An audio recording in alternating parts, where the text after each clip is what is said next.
आज का session school व्याख्याता की विज्ञापन को लेकर। यद्यपि आप लोगों की जो मेरे पास कमेंट्स आए हैं, टिप्पणियां आई हैं, वो पहली टिप्पणी यही थी कि सर ऊंट के मुंह में जीरा। हम उम्मीद कर रहे थे 8 से 10 हजार पदों पे स्कूल व्याख्याता की भर्ती आएगी और ये मात्र 2202 पदों पे भर्ती आई है। क्या 2202 पदों के अकॉर्डिंग क्या प्रिपरेशन करें, कैसे करें? एक अजीब सा डर लग रहा है, क्या होगा, कैसे होगा? आज के इस वीडियो के माध्यम से प्रयास करूंगा कि आपकी जितनी भी तनाव है उसको कम करने का, और बड़े व्यवस्थित तरीके से इसको सुनिएगा और जो चीजें मैं बोल रहा हूं उसको फॉलो कीजिएगा। देखिए, सिलेक्शन के लिए सबसे इंपॉर्टेंट चीज होती है कोई मकसद होना चाहिए। 2202 पदों का विज्ञापन आना आपके सामने एक मकसद है। यद्यपि मैं बहुत लंबे टाइम से कह रहा हूं कि वैकेंसियां सब आनी है, यद्यपि स्कूल व्याख्याता की अभी डीपीसी हुई नहीं है। नवंबर में डीपीसी होगी, उसके बाद लगभग 18,000 के आसपास पद खाली हो जाएंगे। और निश्चित रूप से हो सकता है, मुझे जो लग रहा है, इस विज्ञापन में पदों की संख्या, जो ये लाइन यहाँ पे लिखी हुई है, पदों में कम या वृद्धि की जा सकती है, तो कमी का तो चांस ही नहीं है। ग्रोथ, यानी मुझे लग रहा है कि अभी उपचुनाव की वजह से इन्होंने जल्दी से, जैसे कल मैंने इंफॉर्मेशन डाली थी भूपेन्द्र जी की कि 2200 पदों की आरपीएससी को अभ्यर्थना भेजी गई है, तो एक कहीं ना कहीं उपचुनाव वाला हो सकता है। और ये 2200 पद वो पद हैं जो ऑलरेडी पहले से इनकी वित्त विभाग से स्वीकृति मिल चुकी थी, तो इन्होंने जारी कर दिया। अब ये कर सकते हैं मे बी कि इसमें पदों की वृद्धि की जा सकती है, या हो सकता है कि 1 2 3 महीने बाद नया विज्ञापन आ जाए। स्कूल व्याख्याता के पद बहुत लंबे समय तक खाली नहीं रह सकते, क्योंकि मैंने पहले भी बोला है, स्कूल एजुकेशन में सबसे इंपॉर्टेंट पद है तो आरपीएस स्कूल लेक्चरर है। 8 से 10 हजार पद पे भर्ती जरूर आनी है। अब वो इसमें जोड़ते हैं कि नहीं आनी है, वो राम जाने। मैं आपको एक ही चीज कहूंगा, पद कितने भी हों, DSSB, KVS, EMRS में पदों की संख्या बहुत ज्यादा नहीं आती है। लेकिन राजस्थान में जिन बच्चों का शिक्षा विभाग के सामान्य भर्ती में 2-2 हजार पदों में नहीं होता, वो बच्चे DSSB में मात्र 10 पदों में अपना एक पोस्ट ले जाते हैं। आपका मकसद, आपका नजरिया, आपका पढ़ने का तरीका, आपका रूटीन उसी के अकॉर्डिंग होना चाहिए कि मैं एक बार अच्छे से प्रयास करूं, मेहनत करूं। सिलेक्शन होना या ना होना एक बहुत अलग चीज है, लेकिन पदों की संख्या को देखकर और पहले से निराश हो जाऊं कि युद्ध भूमि में गया हूं और कौरवों को देखकर अर्जुन जो है वो बड़ा हार मान बैठा मन से, वो स्थिति ना लाएं। आपको पॉजिटिविटी के साथ चीजें करनी है। और 100% मैं मानता हूं कि यदि एक बच्चा एक सटीक दिशा में एक टीचर की बात पे जिस पे उसे विश्वास है और एक अच्छा रूटीन जीता है, तो 20 पोस्टों में भी अपना सिलेक्शन ले सकता है। हमारे टाइम तो इतनी वैकेंसी आई थी। तो ये वर्दी वाला मैंने बता दिया है और चीज चर्चा कर रहा हूं मैं। हिंदी की अच्छी पोस्टें हैं 350 के आसपास। इन पोस्टों में विशेष बात ये थी कि पिछली भर्ती में जो पद खाली रह गई, जैसे पॉलिटिकल साइंस का पेपर बहुत हार्ड आया तो उसमें पद खाली रह गए, तो बैकलॉग को भी जोड़ा गया है। तो आप ये मान के चलिए कि वैकेंसी बढ़ेंगी जरूर, इसमें बढ़ जाए या नया विज्ञापन आ जाए, कम से कम 8,000 का विज्ञापन और आएगा। तो मेरा ये कहने का मतलब है, इसको अपना मकसद मान के, इसको अपना लक्ष्य मानकर बहुत गंभीरता के साथ अच्छे से प्रिपरेशन कीजिए कि मान लीजिए यदि इसके अकॉर्डिंग आपने बहुत अच्छे चीजों को मेंटेन कर लिया, तो आगे जो पोस्टें आएंगी उनमें तो 100% हो ही जाएगा, हो सकता है इसमें ही हो जाए। तो डरने की आवश्यकता नहीं है। इंग्लिश के अंतर्गत 325 पद हैं। अब इसके अकॉर्डिंग बाकी देख लीजिएगा आप, ठीक है। नॉर्मली हिंदी इंग्लिश में ठीक पद हैं। उर्दू में 26, पंजाबी में, राजस्थानी में इतने आते हैं 7, हिस्ट्री में 90 पद हैं। हिस्ट्री वाले बच्चों को निराशा हुई होगी, लेकिन मैं कहता हूं कि हमारी जो वैकेंसी में स्कूल लेक्चर लगा था उसमें इतने ही पद थे। तो आप इसको भी अच्छे से कीजिए, आराम से हो सकता है। बस कोशिश कीजिए कि सेल्फ स्टडी को बेस बनाइए, अपनी उन कमियों पे वर्क कीजिए, अच्छे से रूटीन बनाइए। घबराने की आवश्यकता नहीं है। पॉजिटिविटी, पेशन और पेशेंस, ये जो ट्रिपल P वाला कॉन्सेप्ट है, इसको साथ लेके चलेंगे तो चीजें बड़ी आसान हो जाएंगी। बाकी सफर मुश्किल नहीं है जितना आपको इसको देख के लग रहा है। हिस्ट्री में 90 पद हैं, पॉलिटिकल साइंस में 225 पद हैं, लेकिन इसमें बैकलॉग काफी ST SC का, क्योंकि इसका जो पिछली बार का पेपर था बहुत हार्ड आया था। ज्योग्राफी में 210 पद हैं, ठीक है।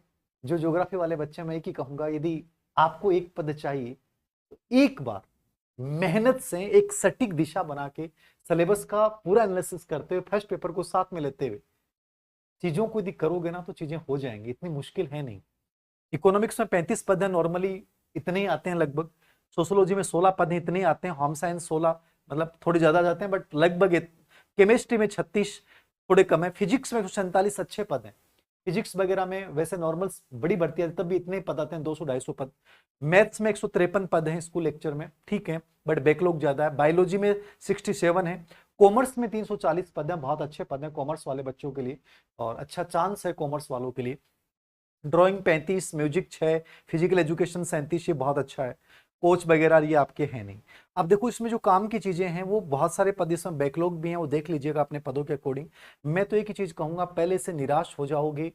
90% बच्चे पदों की संख्या को देखकर प्रिपरेशन करते हैं। 90% कंपटीशन तो वैसे ही कम हो गया इस विज्ञापन को देख के। लगभग बच्चों ने मान लिया है कि सर हम तो इस दायरे में नहीं आते, इतने पदों में हमारा तो नहीं हो सकता। मैं हर उस गंभीर बच्चे से अपील करूंगा, मैंने पहले भी बोला था, पद चाहे 5 हो या 10 हो, आपकी तैयारी का लेवल इतना गजब का होना चाहिए कि 2 पद भी आए तो आपके अंदर ये विश्वास हो कि यार मैं गजब तरीके से लड़ूंगा। तो ये लड़ने वाला जज्बा जो पैदा करना है ना, वो तैयारी से होता है, कॉन्फिडेंस वहीं से आएगा। तो सटीक दिशा में मेहनत कीजिए, इन पदों की संख्या पे मत जाइए। जो काम की चीजें हैं, शैक्षणिक योग्यताएं। शैक्षणिक योग्यता में जो पिछला विज्ञापन था सेम इसको रिपीट किया है। वही आपको एमए होना चाहिए और आपका बीएड होना चाहिए। यदि बीएड सेकेंड ईयर में आप हैं तो भी आप पद के लिए आवेदन कर सकते हैं। यदि आपका बीएड हो चुका, आप एमए प्रीवियस का एग्जाम दे चुके हैं, आप अंतिम वर्ष के एग्जाम यानी फाइनल ईयर में शामिल हो रहे हैं या अभी एग्जाम होनी बाकी है, तो आपको फॉर्म भरना चाहिए। इसमें एक चीज लिखी हुई है, यदि आप अंतिम वर्ष का एग्जाम दे रहे हैं या इन फ्यूचर आप देंगे, ठीक है, आप फर्स्ट ईयर का एग्जाम दे चुके हैं, वो बच्चे पद भर सकते हैं। ये बात का ध्यान रखना है कि आपको उस पद की एलिजिबिलिटी नहीं और उसके बावजूद आप गलत इंफॉर्मेशन देके फॉर्म भरते हैं तो आप पे दंडात्मक कार्रवाई की जा सकती है। इसलिए यदि आप अंतिम वर्ष में नहीं है तो आप फॉर्म मत भरिएगा। आगे वैकेंसी और आएंगी, डीपीसी होने के बाद और पद आएंगे, 2-3 चरणों में भर्तियां निकाल सकते हैं। तो मेरा ये कहना आपको कि बहुत ज्यादा उम्मीद ना करते हुए कम पदों के अकॉर्डिंग भी आप बहुत अच्छे से प्रिपरेशन करेंगे तो लग जाएंगे। एमए में कोई परसेंटेज का इन्होंने कुछ दिया नहीं है, पिछली बार भी नहीं था, तो आप पीजी होना चाहिए, ठीक है, तो परसेंटेज का इन्होंने कुछ नहीं लिखा है। उसके बाद जो इंपॉर्टेंट चीज है, ऑनलाइन आवेदन पत्र की अनुमति, संशोधन तिथि को, ऑनलाइन आवेदन पत्र को प्रत्याहरित विड्रॉल जो संशोधन तिथि देंगे लास्ट तक, वहां तक आप हटा सकते हो। ये एग्जाम से 60 दिन 50 दिन पहले एक संशोधन तिथि देते हैं, उस समय तक आप फॉर्म को विड्रॉल कर सकते हो। यदि आपने वो योग्यताएं नहीं अर्जित की हैं तो याद रखना, तो अभी भर सकते हैं आप। असत्य व सूचना के तहत दंडनीय अपराध है, वो देख लेना। अंतिम वर्ष की परीक्षा में शामिल हुआ हो और प्रतियोगी परीक्षा से पूर्व, देखो बहुत इंपॉर्टेंट लाइन है, प्रतियोगी परीक्षा से पूर्व शैक्षणिक योग्यता आपको अर्जित होनी चाहिए। एग्जाम होने से पहले आपके पास कंप्लीट योग्यता होनी चाहिए, ये चीज याद रखनी है। तो जो अंतिम वर्ष में है वो फॉर्म भर सकता है, और ये आगे भी जो भर्तियां आएंगी उनमें सेम विज्ञापन आएगा। ग्रेड पे 48 बहुत गजब की नौकरी है। मैं तो ये मानता हूँ कि अच्छी स्कूल व्याख्याता, मैंने तो 8 साल की है तो मुझे पता है कि बहुत अच्छी जॉब है।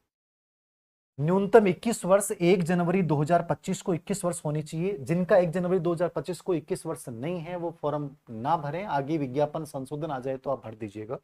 40 वर्ष से कम होनी चाहिए। इसमें भी 1 वर्ष की छूट है, क्योंकि 23 के बाद भर्ती अब ये आई है, तो इसलिए 23 में नहीं आई थी, इसलिए 1 वर्ष की इसमें छूट होगी। राजस्थानी भाषा के अलावा राजस्थानी भाषा में 4 वर्ष की छूट है, ठीक है, तो ये देख लीजिएगा। बाकी आप एक जगह आरक्षण का लाभ ले लेते हैं तो आपको मेरिट में लाभ नहीं मिलेगा, ये चीज भी दिमाग में रखिएगा। आयु में छूट का वही है, same to same. ST SC OBC EWS के लड़कों को 5 साल की छूट है, लड़कियों को 10 साल की छूट है, और सामान्य वर्ग की महिला को 5 साल की छूट है। विडो इनके लिए कोई आयु का कुछ है नहीं। और जिनकी ये विधवा और तलाक वाली जो लड़कियां हैं उनके लिए ये है कि उनके फॉर्म की अंतिम तिथि से पहले उनके पास वो होना चाहिए सर्टिफिकेट, अन्यथा वो फॉर्म ना भरें।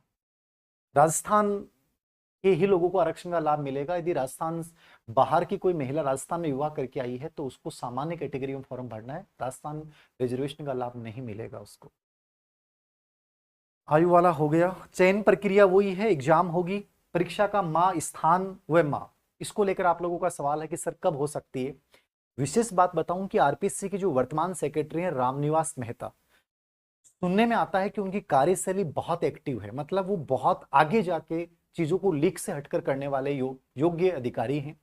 तो आप ही देखना कि युवा आरओ की भर्ती रद्द हुई है, मार्च में उसकी डेट दे दी, बहुत समय नहीं लिया, जबकि कैलेंडर पहले से आरपीएससी का जारी हो चुका था। तो मतलब कहने का मतलब है, ये मैं मानता हूं कि आप बहुत ज्यादा अपने आप को इस चीज के लिए निश्चित नहीं करेंगे सर 1 साल बाद एग्जाम होगा। रामनिवास मेहता बहुत एक्टिव हैं, जल्दी करवाने में विश्वास रखते हैं। मैं मानता हूं कि अपने आप को 6 से 7 8 महीने का समय देके चलें। अगस्त के बाद कभी भी इस भर्ती का एग्जाम करवाया जा सकता है। देखो करवाने को तो सरकार जुलाई के बाद भी करवा ले, लेकिन मेरा एक इंट्यूशन मैं बता रहा हूं, अगस्त के बाद कभी भी एग्जाम करवा सकती है। आपकी प्रिपरेशन ये होनी चाहिए कि जुलाई तक मैं कंप्लीट अपना सिलेबस पूरा कर लूं। हमने जो PGB program, personal guidance program patient शुरू किया है, जिसका कल हम कार्यक्रम ऑफलाइन बच्चों का जो जयपुर किया था उन बच्चों के लिए प्लस ऑनलाइन बच्चों के लिए, हम उसका शेड्यूल आज हमने बनाया था। आज विज्ञापन का तो आइडिया नहीं था। उसमें हमने 6 महीने का टारगेट तय किया है कि 6 महीने में बच्चों को एक एक चीज हम रिवाइज करवा देंगे, उसके अकॉर्डिंग चीजें आगे बढ़ेंगे। तो आप भी यदि आप कहीं भी प्रिपरेशन कर रहे हैं तो 6 महीने का टारगेट लेके चलिए कि मुझे 6 महीने के अकॉर्डिंग एक एक चीज पे बहुत अच्छे से वर्क करना है, और बढ़िया मेहनत करके जुलाई के बाद मेरे अंदर ये कॉन्फिडेंस आ जाएगा कि चाहे एग्जाम अगस्त में हो, सितंबर में हो, अक्टूबर में हो, नवंबर में हो। सितंबर में हो सकती है, अक्टूबर में हो सकती है, नवंबर में कभी हो सकती है। लेकिन अपन ये क्यों माने कि अपने को सितंबर के बाद का समय मिलेगा? अपन तो ये मान के चलें कि जुलाई के बाद कभी भी एग्जाम हो, मैं मेंटली और फिजिकली तैयार हूं उस कंपटीशन के लिए। ये चीज याद रखिएगा। तो ये मेरा परीक्षा का स्थान तिथि का मैंने बता दिया है, परीक्षा सब जगह होगी, तिथि मेरे अकॉर्डिंग रामनिवास मेहता एक्टिव है, इसलिए कह रहा हूं। 5 तारीख से आवेदन पत्र स्टार्ट हो जाएंगे और 4 दिसंबर तक, 5 नवंबर से 4 दिसंबर तक 1 महीने का समय है। एसएसओ पोर्टल से आपको कैसे भरने हैं सब चीजें आपको पता है, मुझे बताने की आवश्यकता नहीं है। पेपर्स का जो है वो पहले मैंने एक रूल्स के अकॉर्डिंग एक बनाया था। उसमें बहुत सारे बच्चों ने, आप लोगों ने ये बोला था कि सर पता नहीं आप सही बोल रहे हो गलत बोल रहे हो। मैंने जो चीजें बताई थी सेम टू सेम है। बहुत सारे लोगों ने कहा था कि सर पता नहीं आप किस आधार बोल रहे हो। देखो दोनों पेपरों में 40% minimum qualifying marks for each paper shall be 40%। यानी जो पहले रूल था, आपको फर्स्ट पेपर में भी 40% नंबर लेके आने हैं और सेकंड पेपर में भी आपको 40% नंबर लेके आने हैं। इस वजह से पिछली बार यद्यपि फर्जीवाड़ा भी हुआ, बताया जहां भी हुआ, इस बार ऐसा कुछ नहीं होने वाला है। तो आप मान के चलिए मेरिट बहुत ज्यादा नहीं जाएगी। डरिए मत, कंपटीशन बहुत आसान है। संस्कृत शिक्षा बाकी भर्ती का देख लीजिएगा, बहुत नॉर्मल रहेगा सब चीजें। तो कोशिश करेंगे 40% फर्स्ट पेपर में मिनिमम और सेकंड पेपर 40%। तो ये रूल पहले की तरह कंटिन्यू रहेगा, इस चीज को याद रखना है, ठीक है। 5% की इसमें जो छूट है scheduled caste and scheduled tribe SC ST वालों को है, वो आपको पता है पहले से चल रहा था, ठीक है। बाकी विशेष योग्यजन को छूट है। पेपर का जो पैटर्न है वो चेंज हुआ है इस बार। जनरल पेपर जो फर्स्ट पेपर होगा जिसको 150 नंबर का है, उस 150 नंबर में 75 क्वेश्चन आएंगे, और उसमें history of Rajasthan, Indian history, Indian national movement के संदर्भ में, मेंटलिटी जो रीजनिंग वाला पार्ट है, मैथमेटिक्स वाला है, language Hindi English, current affairs है, general science, Indian polity, geography of Rajasthan है, एजुकेशनल साइकोलॉजी को इन्होंने फर्स्ट पेपर में जोड़ा है, ठीक है। स्कूल मैनेजमेंट को कंटिन्यू रखा है लेकिन एजुकेशनल साइकोलॉजी को जोड़ा है। अब एजुकेशनल साइकोलॉजी का सिलेबस आने के बाद तय होगा कि इसमें क्या चीजें नहीं है, बट मैं जहां तक मानता हूं एजुकेशनल साइकोलॉजी के वो 5 टॉपिक, शिक्षा मनोविज्ञान, किशोर अधिगमकर्ता का विकास, अधिगम, संवेगात्मक बुद्धि, समायोजन और मानसिक स्वास्थ्य, वही टॉपिक जो पिछले फर्स्ट गढ़ में थे उनको आप तैयार कर सकते हैं। वो आपके साइकोलॉजी वाले जो टॉपिक हैं वो यहाँ फर्स्ट पेपर में आएंगे स्कूल मैनेजमेंट के साथ। अब डिवाइडेशन में थोड़ा बहुत ऊपर नीचे हो सकता है, किसके अंक बाहर को कितना करते हैं राम जाने, ठीक है। बाकी फर्स्ट पेपर में जो चेंज है वो एजुकेशनल साइकोलॉजी है। लेकिन जो एजुकेशनल साइकोलॉजी का सेकंड और थर्ड यूनिट है, पेडागोजी और आईसीटी, उसको उन्होंने सब्जेक्ट में रखा है, यानी 20% वहां आ जाएंगे और 5 से 7 8 10% जितने भी आएंगे वो फर्स्ट पेपर में आ जाएंगे। तो वेटेज कहीं ना कहीं साइकोलॉजी को बढ़ा है तीनों को लेकर। पहले 20% आए किए थे, अब इस बार 25% कम से कम आने चाहिए, कम से कम 25%, मतलब 50 नंबर के लगभग एजुकेशनल साइकोलॉजी यहाँ पे रहेगी, psychology plus ICT pedagogy. Second paper में इन्होंने क्या किया है, वही लेवल है आपका सीनियर सेकेंडरी लेवल का फर्स्ट पार्ट, दूसरा ग्रेजुएशन लेवल का, तीसरा पोस्ट ग्रेजुएशन और चौथा जो पार्ट है उसमें पेडागोजी शिक्षा शास्त्र, कम्युनिकेशन, टीचिंग लर्निंग एड, शिक्षण प्रतिमान, learning material, teaching learning aid होगा, यूज ऑफ कंप्यूटर, आईसीटी वाले में हार्डवेयर सॉफ्टवेयर प्रणाली उपागम, CL CI। तो वो कंप्लीट सिलेबस सेम रखा इन्होंने, बस ये 2 यूनिट जो हैं वो थर्ड पेपर में रहेंगे, यानी 20% आपके सब्जेक्ट के साथ आएंगे साइकोलॉजी की, और 10% या 5%, 7%, 8%, 9% जो भी करेंगे डिवाइडेशन, उसके अकॉर्डिंग ये फर्स्ट पेपर में आएंगे। तो ये फर्स्ट और सेकंड पेपर का पूरा पैटर्न रहेगा आपका। 40% वाला है ही, कोच वाला आपको देखना नहीं है। तो ये चीजें हैं इसमें, और तो क्या है, बस ठीक है। सिलेबस में अब क्या थोड़ा बहुत ही साइकोलॉजी में क्या चीज, मेरे अकॉर्डिंग तो वही रहेगा सिलेबस, बस कोई चेंज नहीं करेंगे। बड़ा चेंज कुछ भी नहीं होगा, कोई नॉर्मल वही उसी को घुमा फिरा के जारी कर देंगे, तो सिलेबस वही रहेगा, और तो कोई चीज नहीं है। तो ये मेरे कुछ चीजें लगभग थी जो मैंने बता दी हैं। 2200 पदों का कल हमने डाला था टेलीग्राम पे, आज आ गया, और मैं मानता हूं कि इसमें संख्या में बढ़ोतरी हो जाएगी। और तो कोई सवाल हो तो बताएं आप। सेकेंड ईयर बीएड चल रही है, दो हाँ, तो आप भर दें फॉर्म, कोई दिक्कत नहीं है, बीएड सेकेंड ईयर वाले फॉर्म भर दें, कोई इशू नहीं। और कोई सवाल हो तो बताएं, और कोई विशेष हो। हाँ, बीएड अक्टूबर में होगा तो कोई नहीं, आप देख लेना। आप ये क्या करते हैं कि परीक्षा से पहले 60 दिन पहले एक बार ये करेक्शन का ऑप्शन देंगे, संशोधन का। यदि उस समय तक आपको लगता है कि नहीं मेरी बीएड तो 2026 में जाके पूरी होगी, एमए दो, तो उस समय आप फॉर्म विड्रॉल कर लेना, अभी फॉर्म भर देना, कोई इशू नहीं, अभी तनाव नहीं ले। और मुकेश देखना कमेंट नीचे के।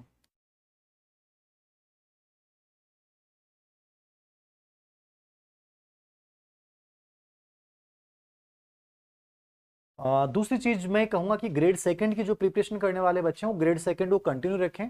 डीपीसी होते ही ग्रेड सेकंड की भी भर्ती आ जाएगी, अभी फिलहाल अभ्यर्थना नहीं पहुंची है, तो आप डीपीसी के बाद आएगी। ग्रेड फर्स्ट में भी पद बढ़ेंगे, डीपीसी के बाद बढ़ जाएंगे। संस्कृत शिक्षा विभाग में ग्रेड थर्ड की भर्ती जल्दी आ जाएगी। आज नोटिफिकेशन, आज संशोधन नियम जारी कर दिए हैं। सिलेबस सेम टू सेम रखा है जो पिछली बार ग्रेड थर्ड का था। हमने टेलीग्राम चैनल धीर Singh Dhabai official DH5 AVP डाल दिया है, उस पर हर इंफॉर्मेशन आपके पास पहुंच जाती है। सबसे पहले हमने डाल दिया था आरपीसी का विज्ञापन आज का जो आया है, ठीक है। तो उस पर इंफॉर्मेशन मैंने डाल दी। संस्कृत शिक्षा विभाग की ग्रेड थर्ड की एक भर्ती आ जाएगी, वो कितने पदों पे आएगी, 3000, 5000, जितने पदों पे भी आएगी। तो उसके नियम आज संशोधन हो गए हैं, तो ग्रेड थर्ड की आ जाएगी। ग्रेड थर्ड और रीट कर रहे हैं वो ग्रेड थर्ड रीट में लगे रहे। ग्रेड सेकंड जिनको लगता है ग्रेड सेकंड बेस्ट हो, ग्रेड सेकंड में लगे रहे।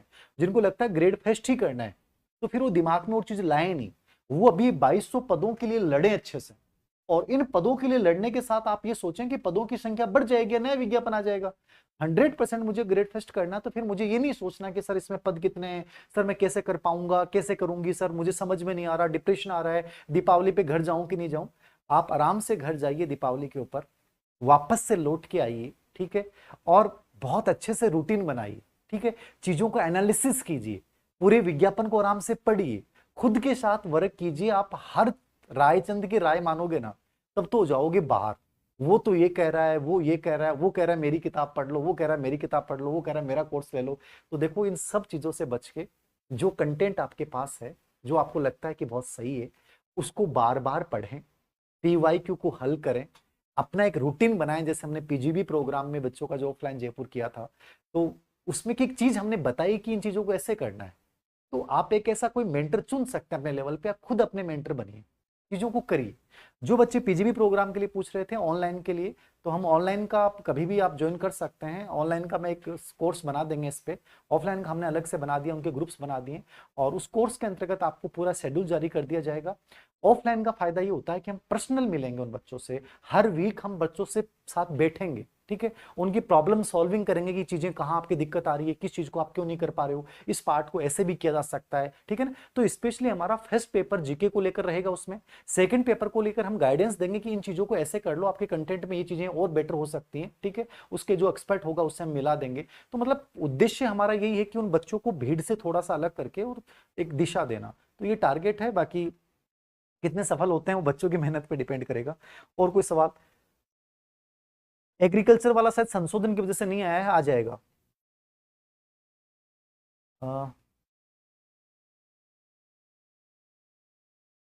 बीएड एमए दोनों फाइनल चल रही है, कोई बात नहीं, फॉर्म भर देना, लास्ट में जो होना उसमें कर देना। और बताएं। टेंशन मत ले, ग्रेड थर्ड वाले ग्रेड थर्ड करें, ग्रेड सेकंड वाले ग्रेड सेकंड करें, ग्रेड फर्स्ट वाले ग्रेड फर्स्ट करें, तनाव मत ले, सब भर्तियां आएंगी आपके सामने, आपको मौका ही नहीं पड़ेगा। एक को चुन ले अच्छे से और कर ले यार, हो जाएगी चीजें। थोड़ा सा रिलैक्स होके सोचना आप। चीजें इतनी मुश्किल नहीं है जितनी आप लोगों ने पैनिक बना रखी है। देखो, सीटों की संख्या पे मत जाओ, सीटों की संख्या पे जाओगे तो तैयारी कर ही नहीं पाओगे। सीटों की संख्या को देखकर भीड़ तो वैसे ही कम होगी, आधी जनता तो वैसे ही कम होगी, वो रोना रोएंगे सुबह उठते ही। आप जिससे बात करोगे, अरे यार वैकेंसी आ गई, हाँ यार, लेकिन अरे यार कुछ नहीं निकाला, क्या ही नहीं, अब कुछ नहीं हो सकता यार, 50-100 पदों में क्या होता है, कुछ नहीं होता है, इतने तो बिक जाएंगे, वो हो जाएंगे। देखो, रोने वाले रोएंगे, शिकायतें करने वाले शिकायतें करेंगे। जो बच्चा तैयारी करने वाला होगा ना, आज वो रात को इस वीडियो को देखने के बाद अपना एक कागज लेगा वाइट, और चीजें तय करेगा कि टुमारो कल नहीं आएगा, आज है। और मैं आज ही तय करता हूं कि मुझे इस प्रकार से 6 महीने में इन इन चीजों को ऐसे ऐसे कवर करना है, और इसी एक दिशा में चलना है। इन दिशाओं में बार बार परिवर्तन करने की आवश्यकता नहीं है, और ये चीजें बेहतर हो सकती हैं, ये चीजें मुझे ऐसे करनी है और ये चीजें नहीं करनी। पूरा टाइम टेबल आज रात को सेट कर लेगा जो बच्चा इनमें सिलेक्शन लेने वाला है। और जो इनमें नहीं लेने वाला है ना, वो अपना रोना, अपना चेहरा दुखड़ा सा लेकर कोचिंग में 5 लोगों से पूछेगा, बच्चों से बात करेगा, यार वैकेंसी आ गई, अब के करा रहे, मन तो डर लाग रहे हो यार, मैं के करूं रे, ठीक है, मेरे तो धड़कन बढ़ गई, अब के करा रहे, थाने के लागे वैकेंसी और कुछ ही को नहीं आवे। ऐ की बात कर कर की अपनी एनर्जी खत्म कर देगा। इसलिए शांत चित्त होकर, एकांत में बैठकर, त्याग और समर्पण को जीवन का आधार मानते हुए, थोड़ा सा आनंददायक सफर को और आनंददायक बनाते हुए